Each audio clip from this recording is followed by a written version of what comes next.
My name is Olivia Wilson, and what I'm about to share with you changed my life forever.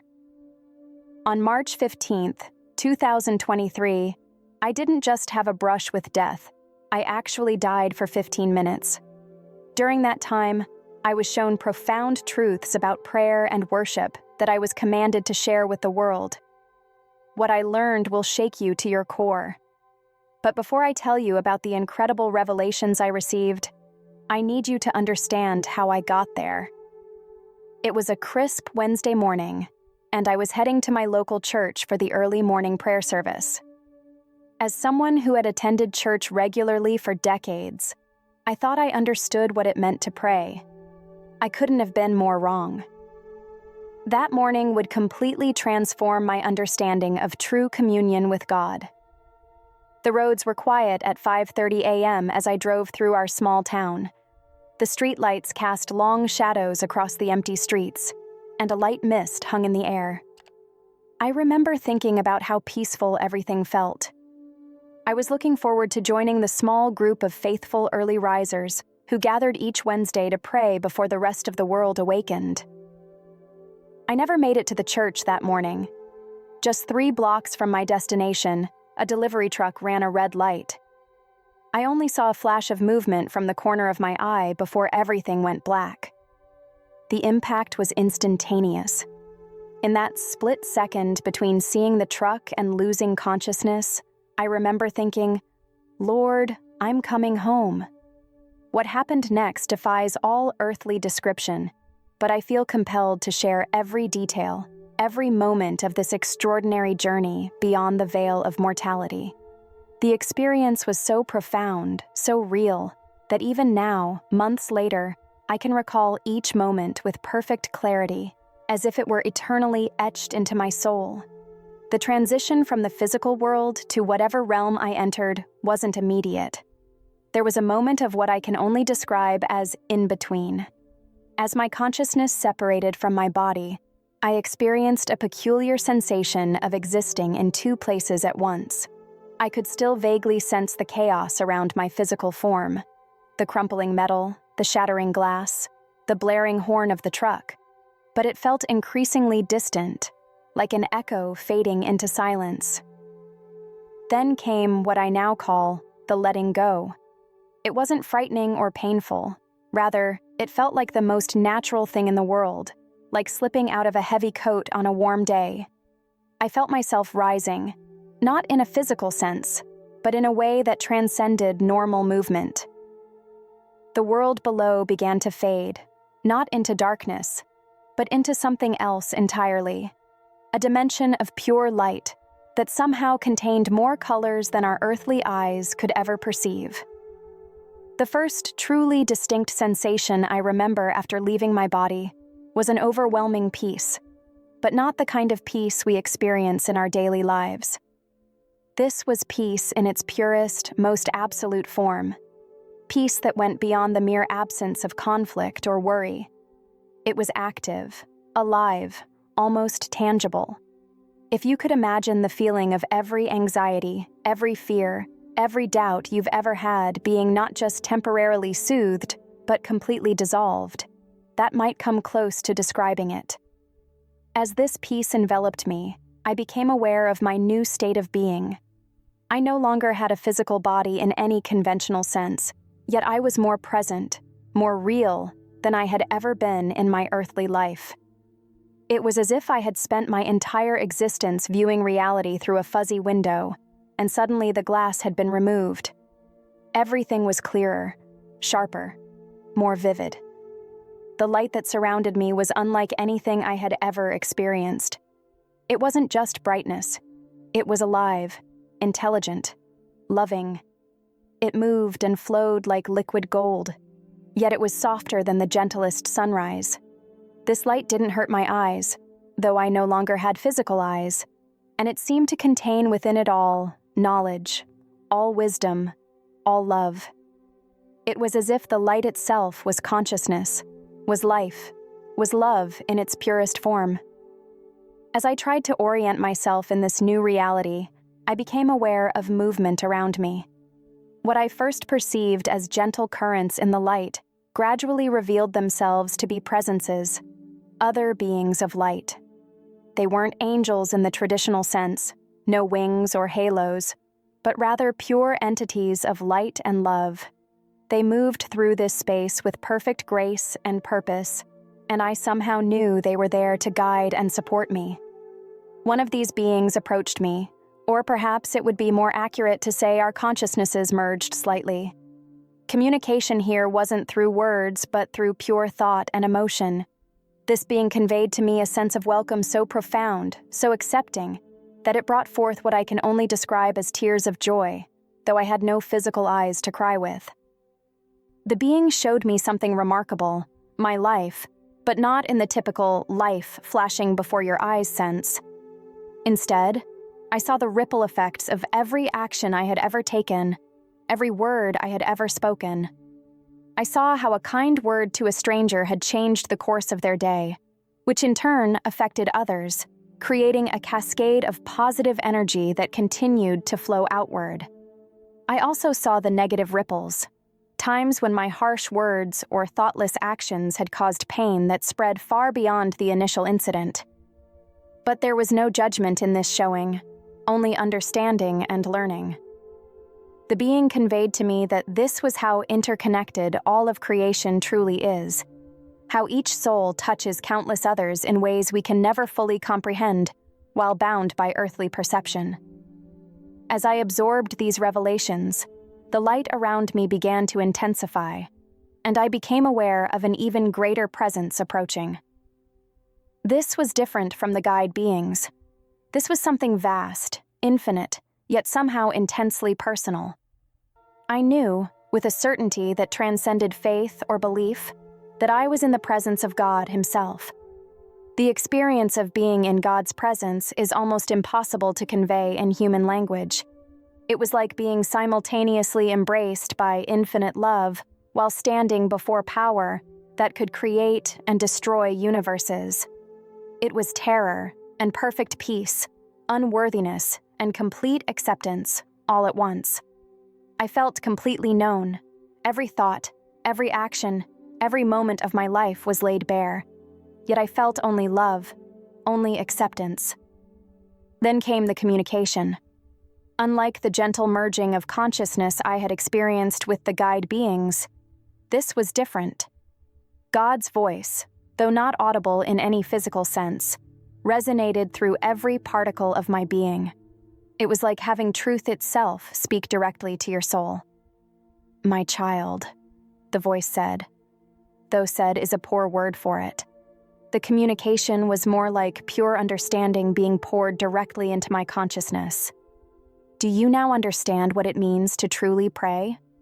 In that moment, I saw prayer for what it really was, and I understood how limited my earthly conception had been. I saw my years of dutiful church attendance, my countless recited prayers, my religious observations, all well-intentioned but often missing the true essence of communion with God. The voice continued, but now I was shown visions along with the communication. I saw human history unfold before me, but from a perspective I had never imagined possible. I saw prayer as it existed across time and space, not just in churches and temples, but in hearts and souls everywhere. I witnessed a young mother in ancient times, kneeling by her sick child's bedside, her wordless plea more powerful than any formal prayer I had ever uttered. I saw a slave in chains, his spirit soaring in communion with God even as his body remained bound. I saw modern business people, outwardly successful but spiritually hungry, finding moments of true connection with God in the quiet of their offices. These visions weren't just showing me events. They were imparting deep understanding about the nature of prayer itself. I saw how true prayer transcended language, culture, and even religion. It wasn't about the words spoken or the postures adopted. It was about the authentic reaching of a soul toward its creator. Then the perspective shifted, and I was shown something even more profound. I saw Jesus praying in the Garden of Gethsemane, but not as we typically imagine it from scripture or artwork. I experienced it from a spiritual dimension that revealed the true depth of that prayer. I felt the weight of the world's sin pressing down, the struggle between divine purpose and human frailty, the perfect submission to God's will despite unimaginable cost. This vision of Jesus praying was different from anything I had ever conceived. I saw how his prayer created ripples through time and space, how it formed a pattern that all true prayer would follow. I understood that when Jesus prayed, "Not my will, but yours be done," he wasn't just speaking words. He was demonstrating the very essence of what prayer should be: complete alignment with God's will. The voice then directed my attention to my own life, but from this higher perspective. I saw myself in church, mouthing prayers while my mind wandered to lunch plans. I saw myself rushing through grace before meals, more focused on the food than on genuine gratitude. But I also saw moments, precious, beautiful moments, when I had prayed with real sincerity, when my heart had truly connected with God's heart. These genuine prayers, I now saw, had created their own ripples through time and space. Even the simplest, sincere prayer had effects I could never have imagined. I was shown how this message would be received. I saw some people embracing it eagerly, recognizing the truth they had always sensed but couldn't articulate. I saw others resisting, preferring the safety and familiarity of their religious routines. But I was also shown that those who would receive this message would experience a profound transformation in their prayer lives. The voice explained, "True prayer is not about technique or timing. It's about trust and surrender. It's about knowing me, not just knowing about me." As these truths were being imparted to me, I was also being shown how to share them. I was given specific instructions about how to communicate these revelations. "Don't make it complicated," the voice said. "Don't add to it or subtract from it. Share it simply, as I have shown it to you." I understood that this message wasn't just for regular churchgoers, but for everyone who seeks God. I saw how it would resonate with people from all walks of life, all denominations, all levels of spiritual maturity. Whether they prayed in cathedrals or closets, whether they used ancient liturgies or spontaneous words, the key was always the same: the heart's sincerity and surrender. The voice showed me how this understanding of prayer would spread. It wouldn't be through grand campaigns or elaborate programs, but through transformed lives. People would see the difference in those who learned to pray this way, and they would want to know the secret. I saw how authentic prayer would create a kind of spiritual hunger in others, drawing them toward deeper communion with God. "Remember," the voice said, "prayer is not about getting my attention. You already have it. It's about becoming aware of my constant presence and aligning yourself with my will." I was then shown how this truth would free people from the burden of performing in prayer. I saw people being released from the anxiety of trying to pray correctly.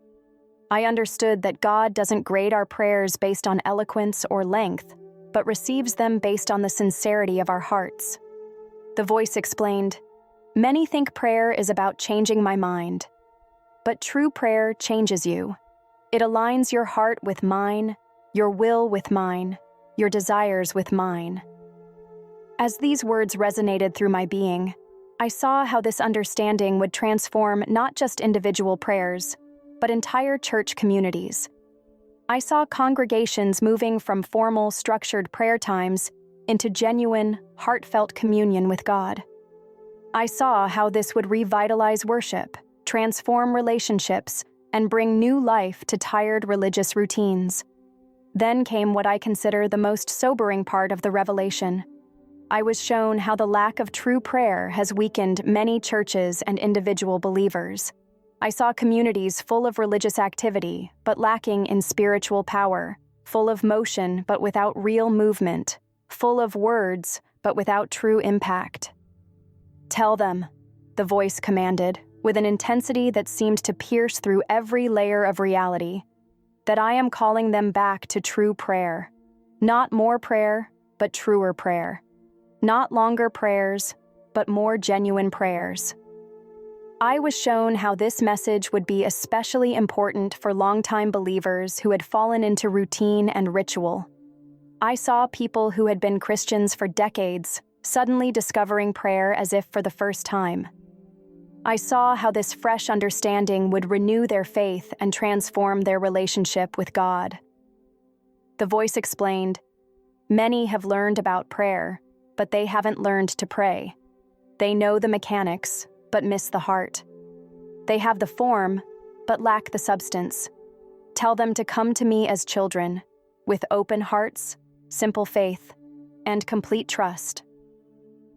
As I absorbed these words, I felt a profound sense of urgency. The message wasn't just about personal transformation. It was about a spiritual awakening that would ripple through the world. I saw how true prayer could heal broken relationships, mend divided communities, and bring hope to the hopeless. It was as if God was revealing the key to unlocking His power and presence in our lives. But then, as I stood in this divine revelation, I felt a gentle tug, a pull back toward the physical world. The light around me began to shift, and I sensed that my time in this heavenly realm was coming to an end. I didn't want to leave. How could I? The peace, the love, the clarity, it was beyond anything I had ever known. Yet I also understood that I had been given a mission, a purpose that required me to return. The voice spoke one final time, filled with both authority and tenderness. "Go back, my child. Share what you have seen and heard. Tell them that I am near, that I hear every whisper of their hearts. Tell them to seek me not in grand gestures, but in the quiet moments, in the ordinary, in the everyday. For I am there, waiting to meet them." And then, in an instant, I was back.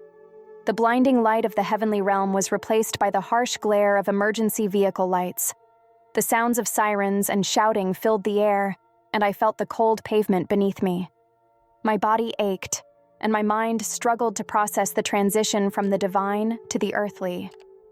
But even as I returned to the physical world, the truths I had been shown remained etched in my soul, as clear and vivid as the moment I had received them. The paramedics worked frantically to stabilize me, unaware of the journey I had just taken. I wanted to tell them, to shout it from the rooftops. "I've seen the truth. I've heard God's voice." But my body was too weak, my voice too faint. As I was loaded into the ambulance, I clung to the revelations, determined to share them as soon as I could. In the days and weeks that followed, as I recovered from my injuries, I began to write down everything I had experienced. I knew I had to share it, not just for my own sake, but for the countless others who, like me, had been praying without truly understanding what prayer was meant to be. And so, I ask you now, have you been praying, or have you been performing? Have you been seeking God's hand, or His face? Have you been talking at Him, or with Him? The answers to these questions could change everything, not just for you, but for the world around you. Because true prayer isn't about words, it's about connection. It's not about ritual, it's about relationship. And when we truly pray, we don't just change our circumstances, we change ourselves. We become vessels of His love, His peace, His power. And in doing so, we change the world. So, I leave you with this challenge. Pray. Not because you have to, but because you get to. Not because it's expected, but because it's a gift. And when you do, remember, you're not just speaking into the void. You're speaking to a Father who loves you, who hears you, and who is waiting to meet you in the quiet places of your heart. And as for my question, was Jesus your son? God's answer was simple, yet it shook me to my core. He said, "He is my heart, given for you." Not just my son, but my very essence, poured out in love. And through Him, you too are my child. That truth, more than anything else, changed me forever, and I pray it changes you too.